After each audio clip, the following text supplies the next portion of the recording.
Hi and welcome to the Homeopathy Health Show. I'm Atiq Ahmed Bhatti, a fourth generation homeopath with over 20 years of professional experience in this field of healing. In the Homeopathy Health Show, I'll be talking all things homeopathy and natural, with guest interviews, tips and advice, and answering some of your questions. Homeopathy is truly a unique complementary system of healing suitable for all ages, young and old. I'd love to hear from you and welcome your questions on homeopathy and how it can or has helped you. Feel free to email me at health@liketreatslike.co.uk or visit www.liketreatslike.co.uk for more information. Whilst you're there, take a look at the Knowledge Academy and blog section, where you will find interesting information. Both sections are growing day by day, so always check back. So let's begin today's show on UK Health Radio, the world's #1 talk health radio, real feel-good radio. My guest today is Som Jandu, who is the co-owner and director of the College of Practical Homeopathy in the UK. Som was actually trained directly by Ellen Kramer, who is the founder of the College of Practical Homeopathy, and he also sits as a panel member for the Homeopathic Course Providers Quality Assurance Validation Scheme, monitoring and maintaining quality assurance for homeopathic course providers in the UK. With a background in clinical pharmacology, neuroimmunology, anatomy, physiology, biochemistry, homeopathy, herbalism, supplementation, and clinical nutrition, Som indeed is a well-seasoned and experienced advocate for homeopathy, which makes it a great pleasure for me personally to have him on today's show. Som, greetings. Welcome to the Homeopathy Health Show. Atiq, thank you very much for your kind welcome and introduction. It's been a delight and an honor to be here. I was very humbled to be able to speak with you. I'm looking forward to our conversation today. Tell us a bit more about your path and insight as far as homeopathy is concerned. How did you get interested in homeopathy? It's always a fascinating story, as far as the interest is concerned. I always find that people share fascinating stories of how they came into homeopathy itself. Okay, well, I went down the classical contemporary route of allopathic medicine, studied clinical pharmacology at London University to understand how things impact the body, especially medicines and drugs impact the body, and how the body gets ill and how it can get better. After that, I worked in a few hospitals, especially in the oncology departments, and seen loved ones fall ill with things like lymphomas, leukemias, and cancers. So I saw the very toughest side of healthcare and saw the best side of medicine and how it's trying to help these people just stay alive, never mind get better, which led me on this journey to say, well, there's got to be another way, a better way. So I started researching alternative healthcare systems. So 30 plus years in health education, health sciences, and a various path through herbs, Ayurvedic medicine as well, led me to homeopathy. I like the thought of homeopathy. The thing that appealed to me about it was because it's gentle, it's safe, it's complementary, and yet can be used as a standalone system, which it obviously is. It's the second largest system of medicine in the world. But more importantly, it doesn't interact with anything, and it doesn't have side effects.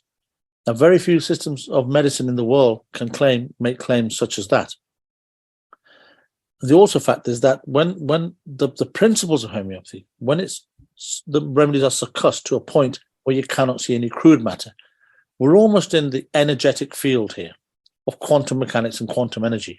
That really appealed to me. That just shifts in our energy, or vital force, or chi, or prana, as you may call it, can then lead to a manifestation of a disease state or an illness. That is what fascinated me to embark on this journey. And here we are.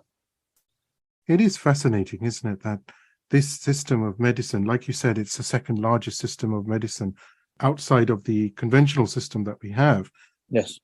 And it's just incredible that something that was founded 200 years ago is so effective and so lasting that you can say it's always going to be around. Homeopathy isn't going anywhere.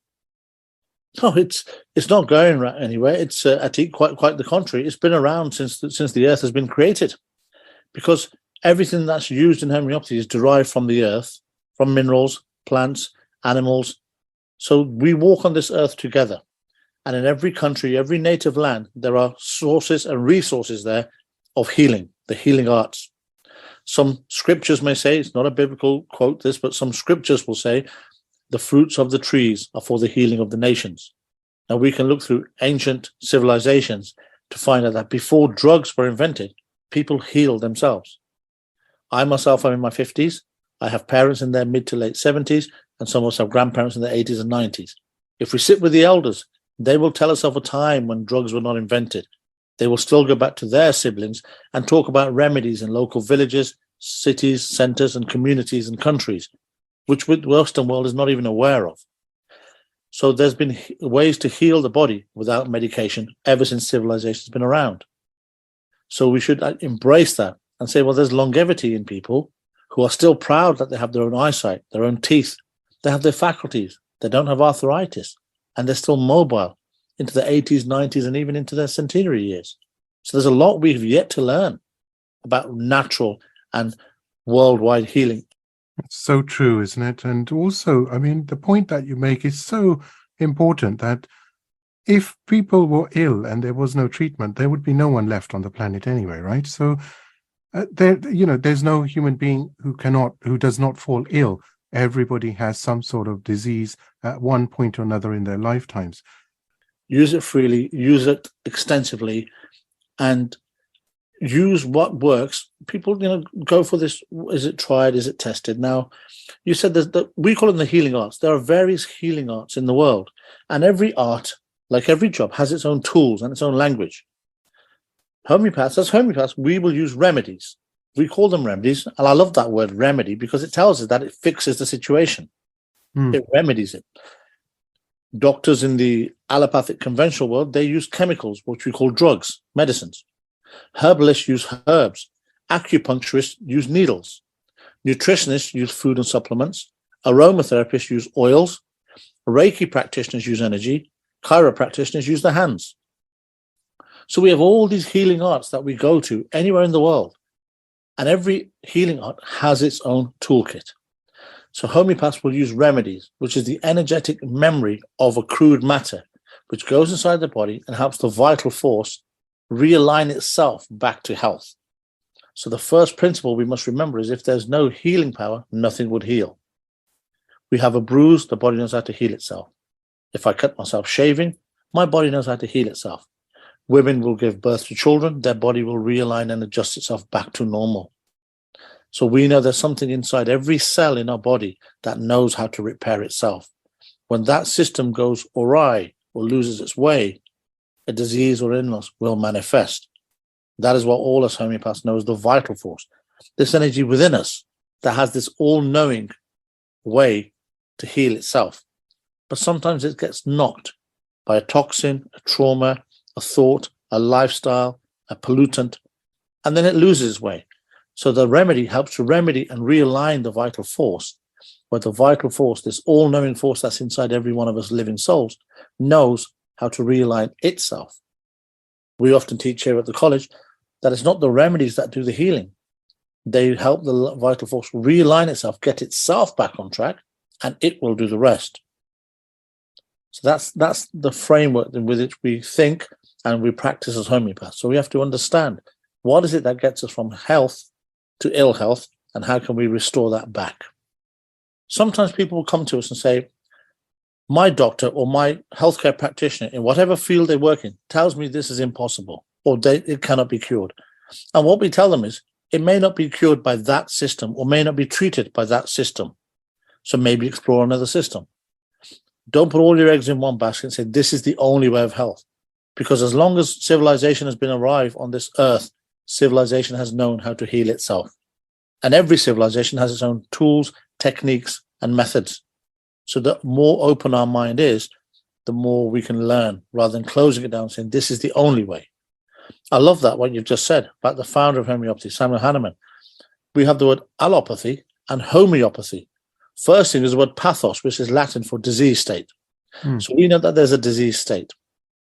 Homeopathy means that the same disease, like cures like. Allopathy is the opposite. An example of allopathy may be, I have a fever, you will give me an anti-fever drug like an aspirin or a paracetamol to reduce my fever. So that's going against it. But in the homeopathic world, if I have a fever, I will get a remedy that has been known to cause a fever in a patient who has no illness. Because the premise is something that can cause an ill state in someone who's healthy and sound can cure that state in someone who is unwell, presented with the same symptoms, which is like yours like. So we have two opposing systems there to help us understand. Now, the reason we can look at this is also if we look into physics or wave theory. You have a wave of a certain amplitude. If it comes across another wave of the same amplitude, they cancel each other out to zero. Sound waves, air waves, or even waves in a pond. So we know that like cures like actually happens in the natural world. So this is another side of medicine, which is different, opposite, and yet equal to allopathy, where opposites will cancel each other out. And often That's so people true. struggle with that concept. It's just recently, out of so many patients, of course, but a little child came and I looked in his ear and it was a bit inflamed and he had a fever. Symptoms, of deadly nightshade, belladonna, and gave him belladonna and, after 3 doses, absolutely fine. This is the power of homeopathy. This is the power of that principle, like treats like, or like cures like. It's just amazing. When it works miraculously, Yeah. And oftentimes, if we have the right remedy at the right potency, given by a skilled homeopath who understands the state of the patient, how they got there and how to use the remedy, you're absolutely right, Kati. The results can be speedy and oftentimes miraculous. Very quick, very effective. So we hope more people open their minds to using alternative methods, especially homeopathy. It's not the second largest system in the world by accident, by choice. So that tells us there are billions of people out there using this. Som, I wanted to actually ask you about the College of Practical Homeopathy. Now, this college has a very respected following around the world as far as homeopathy goes. And a great many homeopaths I personally speak to have actually graduated from the college. Must be a nice feeling, to give back so much and to train future healers. It's the best thing in the world, isn't it? To be able to guide young practitioners to a field where then they can go on for the rest of their life and possibly their generations to come in this field of healing, to help people, to support them, to encourage them, and to have compassion with their state, to be able to help them. Well, we're very honored and also very humbled by the reputation that CPH has. And even when I was searching for a college at which to study, I chose CPH for that reason, and a few others, which if we have a chance, we'll discuss later. First things I take, as we know, with any homeopath, any college that teaches, any educator anywhere in the world, an educator never knows the full extent of their teachings, because we may teach one person and they may teach another 10, who may teach another 100. And even that alone is a very humbling experience. And sometimes our teachings outlast us even after we've expired.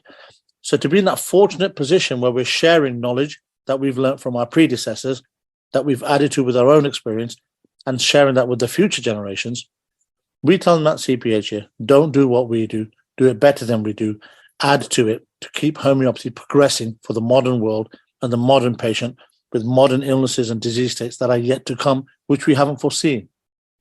And that keeps it progressing. So yes, we're humbled and proud of that reputation, but as all educators, we're all in that same thing together, that our job is to spread that word, empower our future homeopaths, increase their confidence and their competence, wherewith they have all the tools at their disposal to treat the patient now and in the future and generations to come with any disease state. I'll give a very simple example.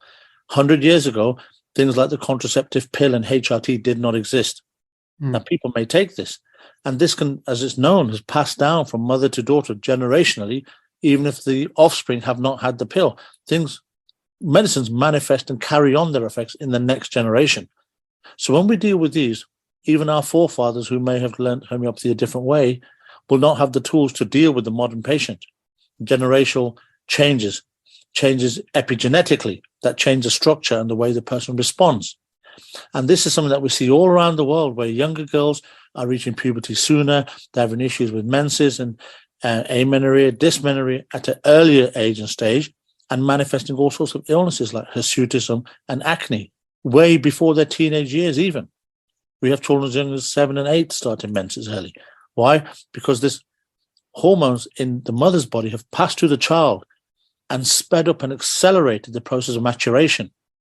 So we need people who can deal with this effectively to help the next generation and their generation beyond. And that's one example of how homeopathy keeps progressing along things like that. When I was a child, 1 in 10 people fell ill with cancer. Now I think we can go anywhere in the world and find someone whose life has been touched by someone who has cancer if they haven't had it themselves. The stats are now 1 in 2 people, 50% will get cancer. We have to be ready for people being in a weakened disease state where they're predisposed and will manifest diseases that we hadn't thought about 100 years ago. So that's the way we're trying to push and encourage our students and graduates to think, not just for today's or yesteryear's patients, but forward. Write texts that haven't been written. Use applications of homeopathy that haven't yet been used to keep it progressing. So we're very proud of trying to be at the forefront with our peers and lead that way. You know, I was thinking as you were talking that, of course, we know that, in this, certainly as far as, miasmatic influence is concerned, Yes. It is often said this is the carcinogenic time period that we're going through. Yes. Everything seems to have come, and this is not a positive, of course, this is a negative, but everything, unfortunately, or sadly, unfortunately, seems to have come together, and people have a mixture of diseases which are not that easy to treat like they were 50 years ago. It's not just a fever. There's a myriad of other underlying causations, and they're mixing up, swirling around, and I always find that patients don't just present, let's just say it is something miasmatic, or you're looking at the patient miasmatically. It isn't just one. It's not that simple anymore. I think you're right. I think what happens now is, one is everything seems to be accelerating. And yes, people come in multiple miasmatic states existing at the same time. So the disease state the patient is presenting with is quite complex. It's not a simple, straightforward picture.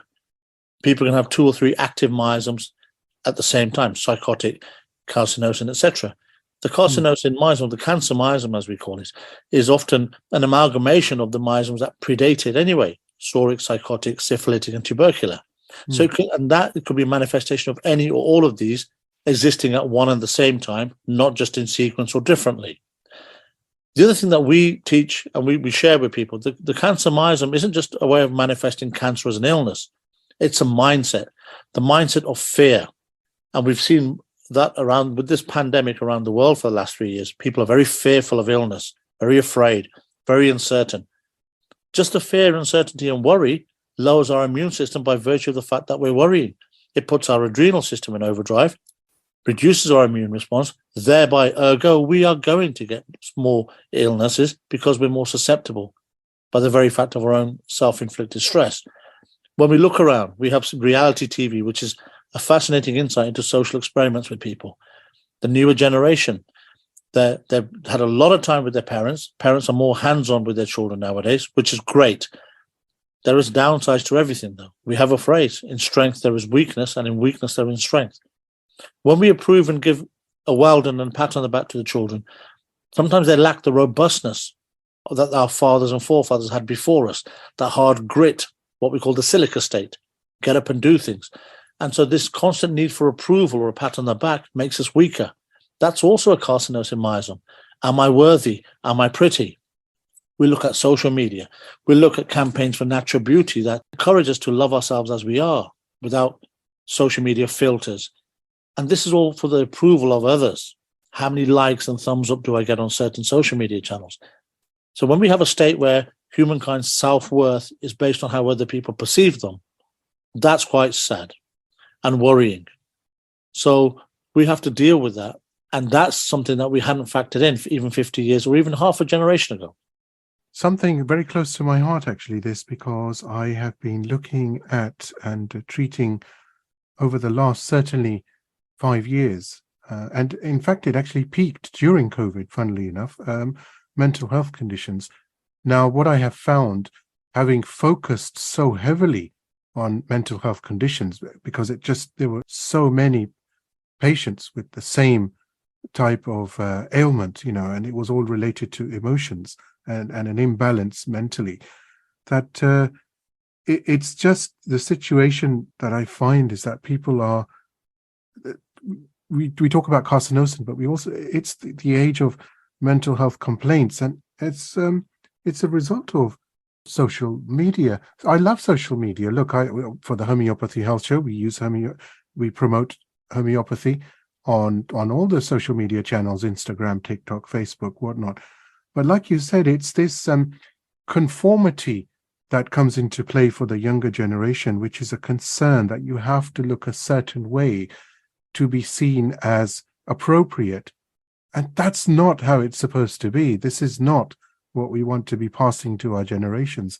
Will not end well, dare I say it, I think we see it in every age and stage. We can see it with children with social media.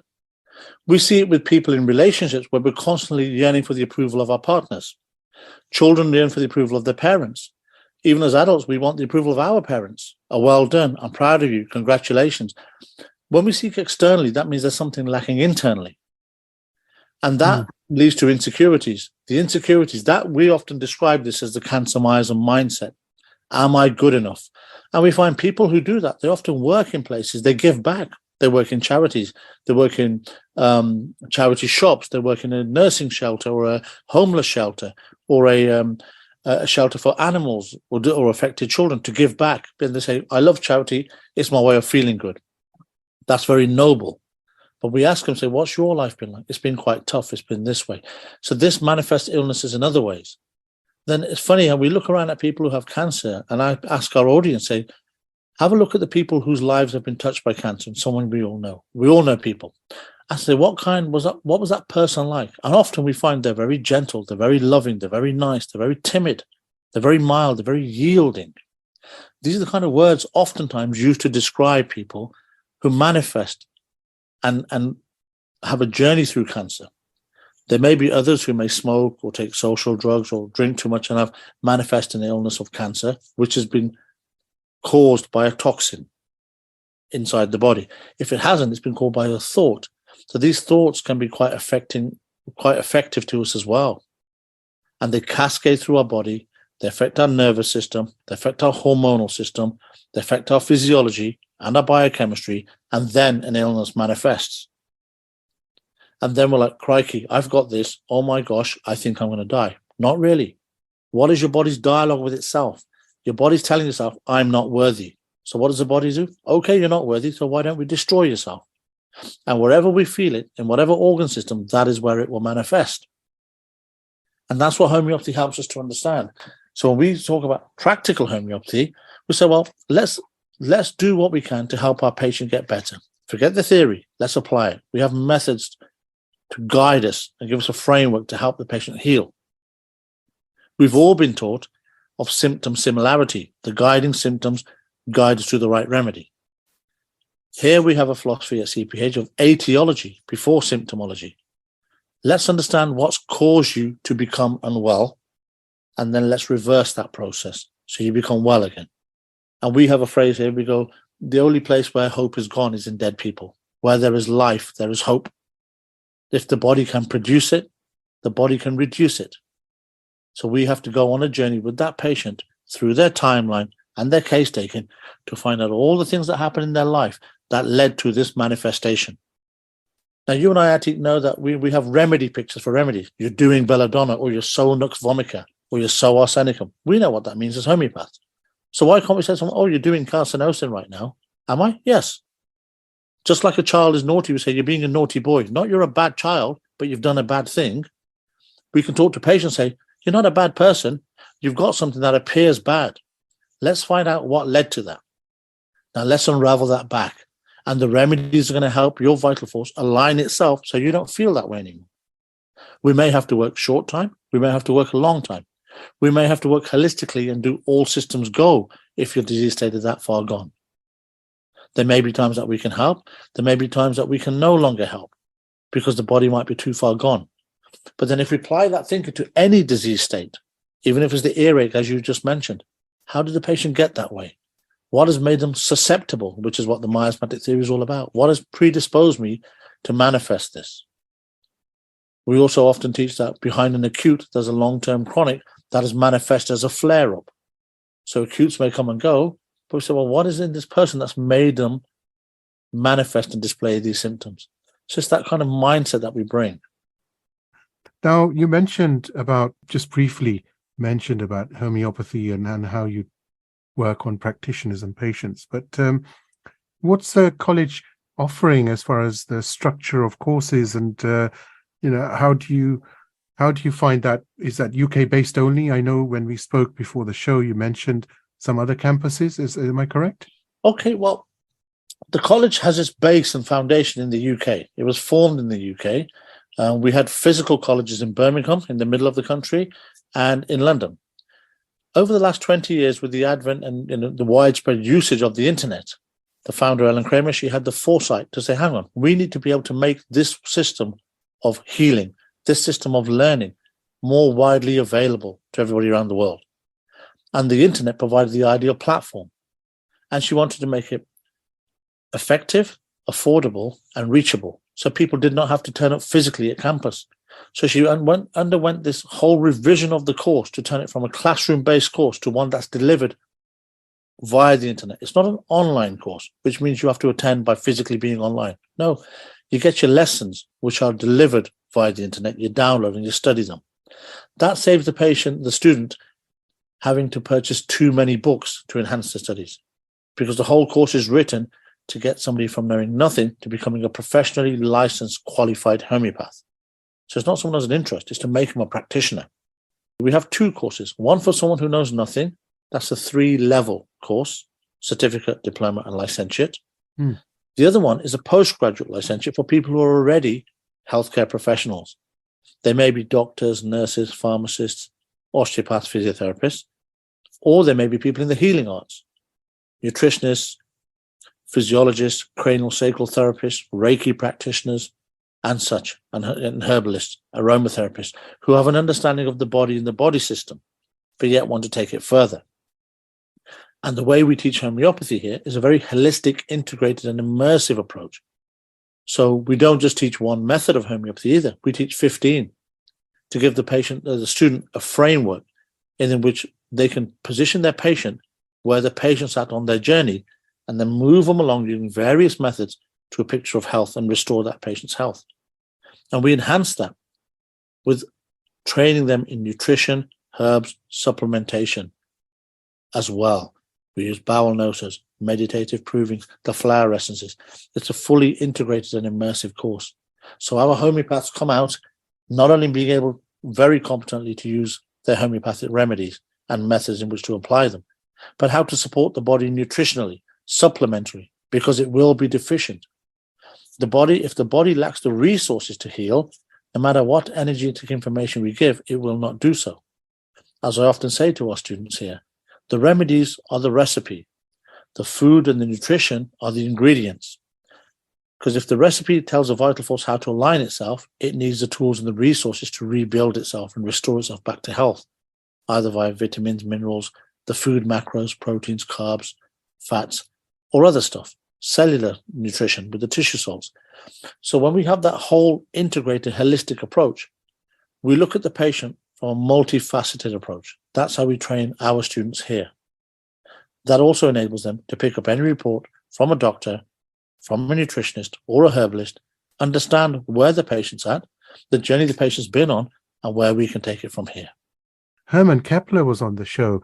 He's the founder and principal of the College of Naturopathic Medicine, and he's a homeopath by profession. And he was talking to me about nutrition and the importance of nutrition.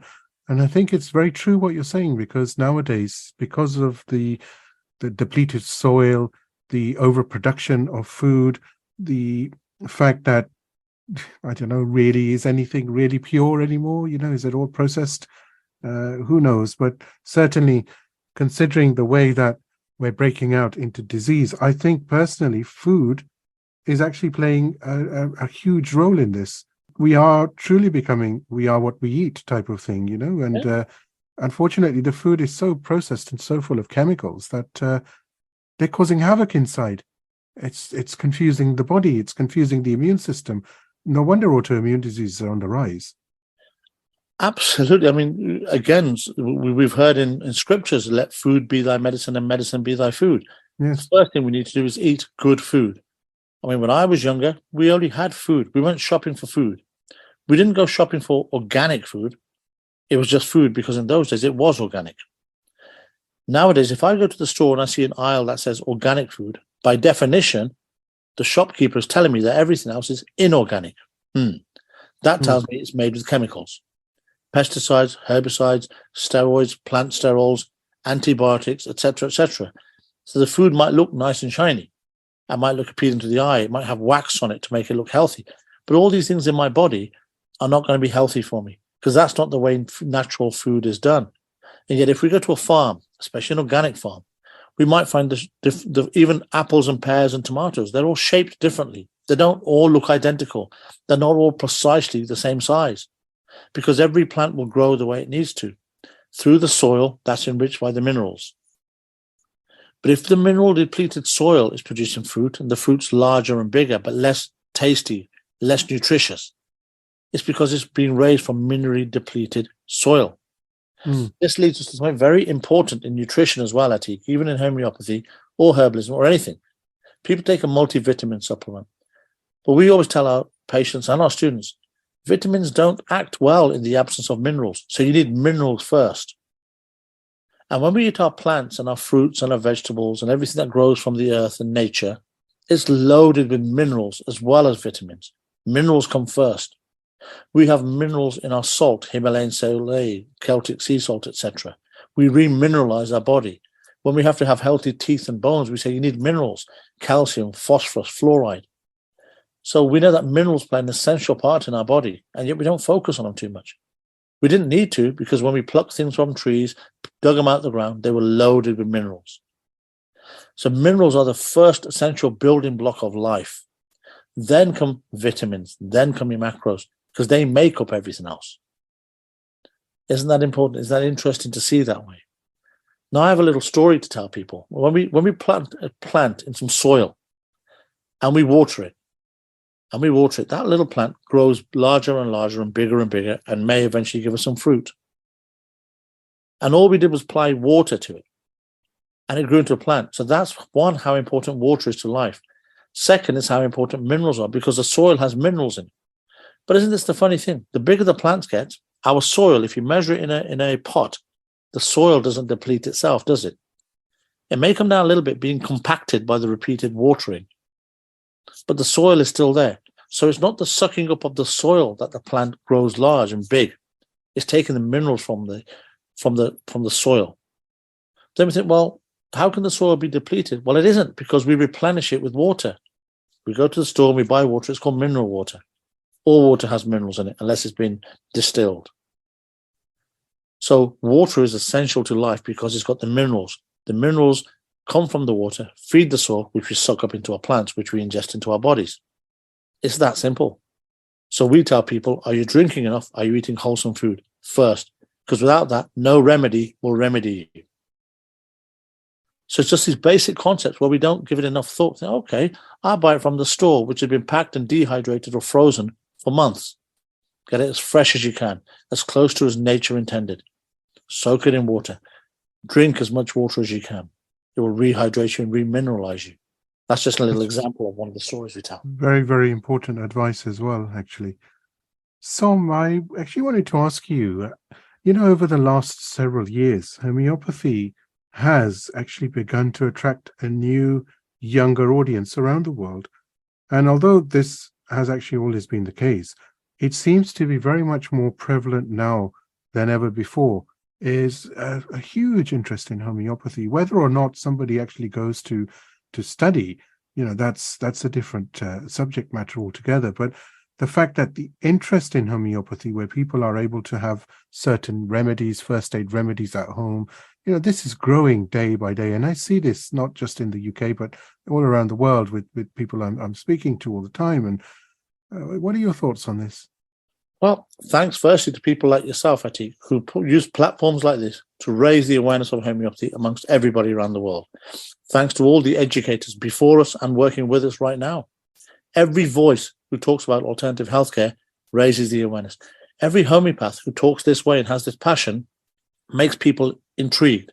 So first of all, it starts with all the hundreds and thousands of educators in all the colleges around the world, and people like you who give us that opportunity to speak and share it with your passion and invite us to share our thoughts with you. So it starts there. Combined with a generation who are better traveled than our forefathers. The world is at their fingertips. They travel for vacation to far-flung reaches of the world. They learn about native cultures, native food. They're more woke, as they say. They're more aware of things.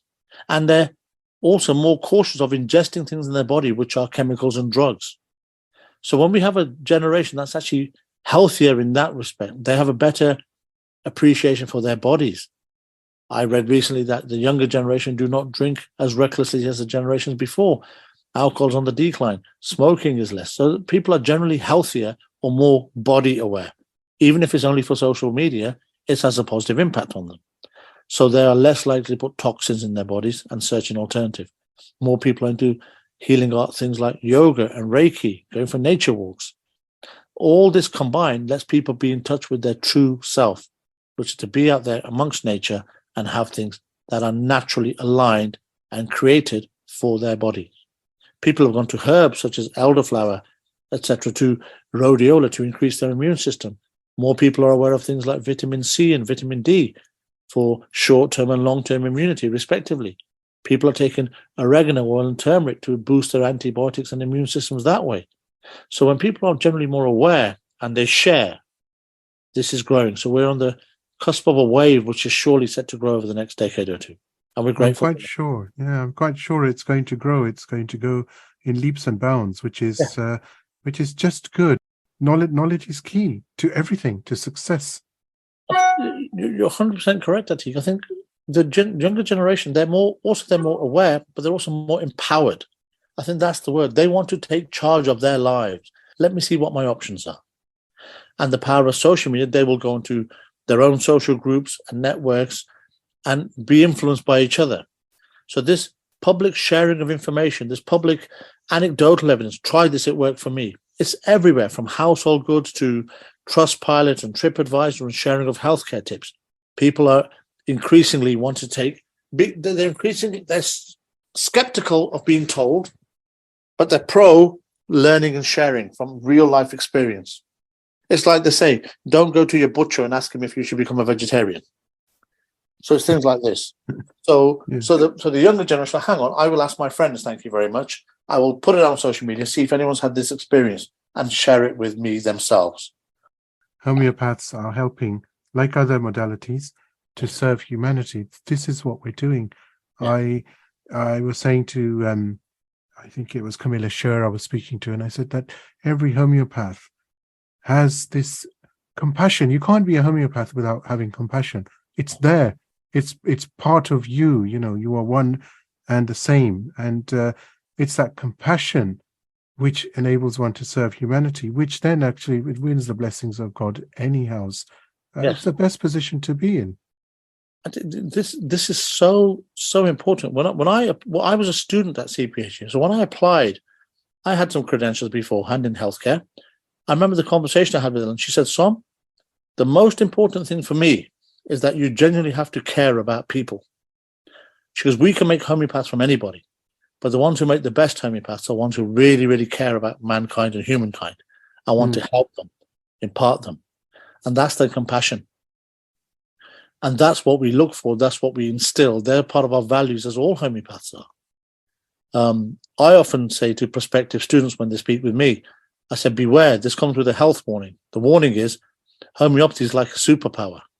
You can't turn it off, and you always want to help everybody you meet. But, I think no truer words have been said of every homeopath I've ever met. They have this deep passion to help anybody, even if it's an old lady sniffing on a bus. We automatically think, how can I help her? I wonder what caused it. So that's a very caring way. It's a very noble way to be in this world. Absolutely. Yeah. Very much so. Som, it's been an absolute delight to speak to you. I mean, it's really good, and I sincerely hope that you will come back on the show later in the summer, and we can talk a bit more. And I do wish you and the college great success, or should I say, continued success around the world, actually. And wishing you all the best. Thank you so much for coming on the show. It's been a joy to have you. Atiq, we're very honored, but we're also very humbled that you invited us. So thank you so much. Thank you for what you do as a platform to raise the awareness of homeopathy and have these discussions and bring noted speakers before us to come and share their views, so the viewers and we can all listen and learn and inspire us further on the journey. So we cannot thank you enough. And for the readers listening, thank you all for attending. Please go out there and be that voice that helps humankind. Take your compassion there, share, inquire, and teach us a thing or two as well, because we're all here learning every day. Thank you very much, Atiq. It's been an absolute pleasure. I do hope you've enjoyed the Homeopathy Health Show here on UK Health Radio, the world's #1 talk health radio. Tune in next time for more things homeopathy, interviews, and segments on the healing possibilities that homeopathy can bring you. And don't forget to visit UK Health Radio online at www.ukhealthradio.com to see the many other amazing shows available to listen live and on demand. Or why not download the app from the iOS and Android stores. Until next time, stay safe and take care.